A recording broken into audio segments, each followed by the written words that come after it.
Hello guys! Hello, this is for Pisces. Pisces, welcome dito sa aking channel. Kapalaran 888, welcome Pisces. Alamin natin ang money career, financial reading mo for the month of May. So ano ba Pisces ang messages na kailangan mong marinig? Lalo na ngayong buwan ng Mayo, related sa pananalapi, sa pera, trabaho, kung negosyante ka, or kung ano pa man na ginagawa mo sa ngayon. So, titingnan natin, Pisces. Okay. First two cards tayo from the first deck. Okay, successful funding. Next is focus on your priorities. Basahin natin to Pisces. Yung first card mo dito, sinasabi na your idea is divinely guided and supported by the same infinite wisdom of God that gave you the idea. Do not allow money concerns to prevent you from turning it into reality. Crowdfunding, partnerships, and other investments are available to help you. Diba? Narinig nyo? Ang sabi ng unang baraha sa'yo, Pisces, na ano man itong plano mo, like, for example, maybe you're planning to launch a business. Gusto mo mag-launch ng business. This is for the month of May ha. May, starting May. Ngayong buwan ng Mayo, meron kang ideya. It's either gusto mong mag-business or gusto mong mag-invest. Sinasabi ng baraha sa'yo na yung idea na yan is divinely guided idea yan. Wisdom. Diba? So, yung iniisip mong pagnenegosyo na yan or any sources of income na yan, galing yan sa universe, galing sa Panginoon. Kumbaga, is divinely guided idea. Supported by the same infinite wisdom of God. Diba? So, kung may mga money problems or related sa money, like for example, maglo-launch ka ng business pero yung money na meron ka ngayon is enough lang siya para sa paglo-launch ng business mo. So, baka baka isipin mo na, ay, hindi muna. No. Ang sabi ng baraha sa'yo dito na huwag mong hahayaan yung money concerns, money problems, lack of money ay maging hadlang para maging totoo etong ideya na to na gusto mo. Possible yung crowdfunding, partnerships or collaboration, investment. So, maraming mga posibilidad na makakatulong sa'yo. So, kung ano man na naiisip mo na yan na pwedeng pagkakitaan, ituloy mo lang. Okay? Next is focus on your priorities. Simula ngayong Mayo, kinakailangan mong mag-focus lang sa kung ano yung importante sa'yo. Dito sinasabi ng baraha sa'yo na yung priorities mo lang, yun yung dapat nabigyan mo ng pansin. Para hindi ka magkaroon ng anxiety or magkaroon ng stress, kailangan kung ano lang yung kaya mo sa ngayon, yun lang yun. Pero, sinasabi ng baraha sa'yo dito na importante na kumbaga, pag-isipan natin ng mabuti kung ano ito ng mga gusto nating gawin. So, parang related siya sa first card na to na sinasabi niya na kahit anong mangyari, kung ano man na naiisip mo na negosyo or any pagkakakitaan, ituloy mo na. Dito naman sa barahang to, pwede mo siyang ituloy. So, kung ito yung priority mo sa ngayon, dito ka mag-focus. Kumbaga, kung business person ka, huwag kang magbubukas ng business na 5 at the same time, or 2 or 3. Kailangan, dun ka muna sa priority, sa focus mo. Isa lang muna, para yung oras mo, yung energy mo, ay, kumbaga, dedicated lang doon sa kung ano yung priority mo sa ngayon. Okay, so let's check.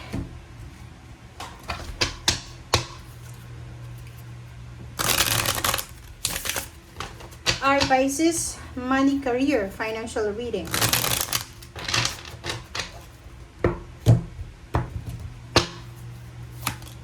Okay, first card natin is 5 of Swords. Next is 3 of Wands. Next is 7 of Swords. Nako. And there's a Tower, Pisces, and 10 of Wands. Okay. So, kung makikita mo yung 5 cards mo na to, there's a 5, 3, 7, 11, no, this one is not 11. This is 10 plus 6. So, 16, 10. Okay. So, kung makikita mo dito, posible na parang mawalan ka ng interest or mawalan ka ng pag-asa. It's because, yung plano mo ay kailangan mong maghintay ng 3 months. Like for example, sobrang motivated ka na this month of May, tapos kailangan mo pang maghintay ng 3 more months para gawin ito. Mag-iingat ka dyan, ha. You need to be careful kasi yun na nga sabi sa'yo dito ng successful funding card na yan, na kung anong gusto mo gawin mo.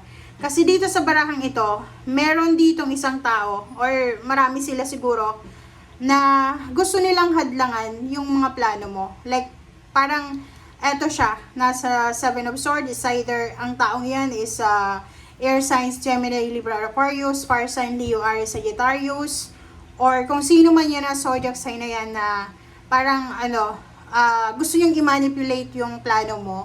And ayaw niya na gawin mo yung plano mo sa ngayon because hindi yun magbe-benefit sa kanya.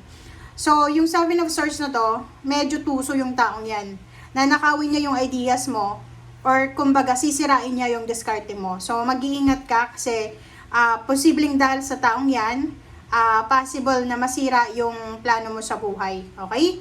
And yung 10 of Wands dito, nakikita ko na sa buong buwan ng Mayo, sobra kang workaholic. Kumbaga, double time.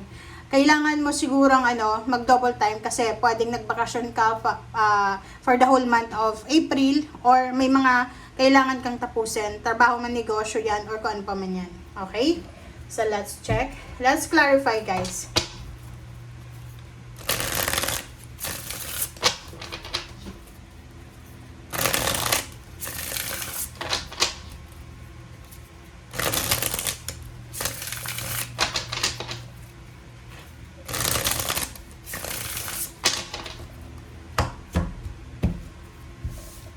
Okay, for the 5 of Swords tayo, there's an Empress. 3 of Wands, there's an 8 of Swords. Wheel of Fortune, 7 of Swords. The Moon, the Tower, and Page of Wands para sa 10 of Wands.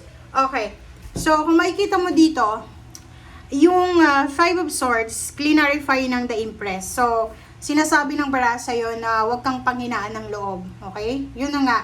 Like, ang nakikita ko sa'yo dito, like, gusto mo lang magtinda sa sari-sari store. Yung gusto mo lang na i-try yung pagtitinda. Kaso, may mga tao dyan sa paligid mo, like, mga kapamilya mo, or kakilala, na parang sasabihin sa'yo na, uy, magtitinda ka konti lang yung dilihensya niyan. Mapapagod ka lang. So, nakikita ko sa'yo dito na kung ano man yun na plano mo, the Empress is here. So, ibig sabihin, yung plano mo na yan ay pwedeng maging simula ng kung ano man na good things para sa'yo. Pwedeng yan na simula yung pag-asenso mo. Yan yung makakatulong sa'yo para maging inspired ka and motivated. Yan yung rason kung bakit ka gigising ng umaga or ng maaga and maging motivated ka sa everyday life mo, diba? But, there's someone here na talagang parang natatakot sila. Triggered sila kasi alam nila, Pisces, na once na itinuloy mo itong plano mo, you will be successful. So, yung 8 of Swords dito, tsaka 3 of Wands, yun yung parang restrictions Yung parang kailangan mong maghintay ng 3 months. Like, for example, may plano ka, kailangan mong maghintay ng 3 months, simula May, June, July, bago ka makagawa ng actions na to. So, pwedeng yun yung yun yung medyo triggered ngayon is yung kailangan mong maghintay. It's either sa mga permit, government papers, documents, kailangan mong maghintay ng 3 months bago ka mag-operate ng business mo. Parang ganon, kung businessman yan. Or, sinasabi ng baraha sa'yo dito na huwag kang matatakot. Huwag kang matatakot na magsimula ng from zero. Diba? Ganon talaga Alam niyo ba ang negosyo? Lahat ng negosyo nagsimula yan sa wala. Okay? Hindi yan yung hindi yan yung klase ng pagkakapirahan na nagnegosyo ka ngayon, bukas mayroon ka ng revenue. Hindi ganun gayon. Okay? So, sinasabi ng baraha sa'yo dito na bigyan mo yung sarili mo. Like, for example, mag-launch ka ng business ngayon or mag-apply ka ng trabaho or pumasok ka sa trabaho. Like, for example, na-hire ka. Bigyan mo yung sarili mo ng 3 months bago ka mag-resign kasi baka iniisip mo na nakakapagod. Kasi parang ito siya. Parang sinasabi ng baraha sa'yo na nakakapagod yung pinaplano mo na yan. So, kailangan mo yung sarili mo na bigyan mo yung sarili mo ng time para makapag adjust. Okay? Adjustment yung kailangan dito. 7 of Swords and Wheel of Fortune. Oh, 'di ba? Sabi ng baraha sa'yo dito, may mga tao sa paligid mo na yun yung kailangan mong pag-ingatan. Mag-ingat ka, Pisces, kasi lalo na sa pera, sabihin natin kapamilya, kadugo mo, kaibigan, katrabaho, kapartner sa negosyo, mag-iingat ka kasi nakikita nila kung gaano ka ka-decisive, ka-dedicated sa trabaho mo, kung gaano ka kasipag, kung gaano ka kagaling. Alam nila na may future ka sa kahit anong hawakan mo. So parang Midas touch yan eh. Lahat nahahawakan mo, pwedeng maging pera. Lahat ng hahawakan mo ay pwedeng maging successful. And dito sa Wheel of Fortune, sinasabi ng baraha sa'yo dito na parang may parang isang napaka visible siya eh. Visible sa mga tao na, uy, eto si Pisces, alam mo, konting pera lang yung hawakan yan, especially kung negosyo, siguradong magbo-boom talaga, parang ganun. So, medyo natatakot sila, okay? There's so much people around you na nakangiti sa'yo, nag-a-agree sa'yo, pero naiinggit sila. Meron silang jealousy, envy sa puso nila. Ayaw nilang magtagumpay ka. Ayaw nila na nakikitang mas angat ka sa kanila. So, mag-iingat ka. Ang advice ko sa'yo dito, this is just a solicited advice, unsolicited. Kung may plano kang gawin mo without telling anyone, diba? Huwag mong sasabihin sa kahit na sino, i-surprise mo na lang sila ng result, okay? Next is the Tower and the Moon. So, yun na nga. Meron ditong Pisces na natatakot ka mag-fail. Meron ditong Pisces na gusto mong magnegosyo pero natatakot ka na baka bumagsak yung negosyo mo. Meron ditong Pisces na natatakot ka na mag-stay sa company na pinagtatrabahuan mo ng maraming taon kasi iniisip mo baka tumanda ka na dyan pero hindi ka pa rin napopromote. Parang ganun yung mga energy nyo. And the last 2 cards is 10 of Wands and Page of Wands. So sinasabi ng baraha sa'yo dito, Pisces, na you need to prepare yourself, okay? Simula ngayong Mayo, para siyang kabayo, 'di ba? Year of the Horse kasi tayo ngayon eh, Fire Horse. So parang kabayo siya na mabilis yung arangkada. Mabilis yung takbo. So kailangan mong ihanda yung sarili mo kasi ang dami-daming blessings, ang dami-daming like ang nakikita ko sa iyo dito, maybe starting May, several travels ba yung gagawin mo? International o yung iba local lang. And vacation, nakikita ko sa'yo dito, pwedeng you're planning to take a vacation October, November, December, January, February, March, April, May, or until next year. So, kung makikita mo dito, sinasabi ng baraha sa'yo, physically din, diba? So, physically, like yung health mo, make sure na, kalma ka lang, okay? Huwag kang mai-stress. And maging healthy ka kasi ang daming blessings sa paparating sa'yo eh, diba? Yun yung blessings sa to, nangangailangan to ng strength, physical strength. Okay? Kasi na to eh, kumbaga, nakatadhana na siya. It's divinely guided blessing. So, ibig sabihin niya, nakapangalan na sa'yo. So, kailangan dito yung katawan mo malakas. Malakas ka, yung isip at puso mo, nahanda ka na, kumbaga, ma-receive yung blessings na yan. Okay? Thank you guys. Bye!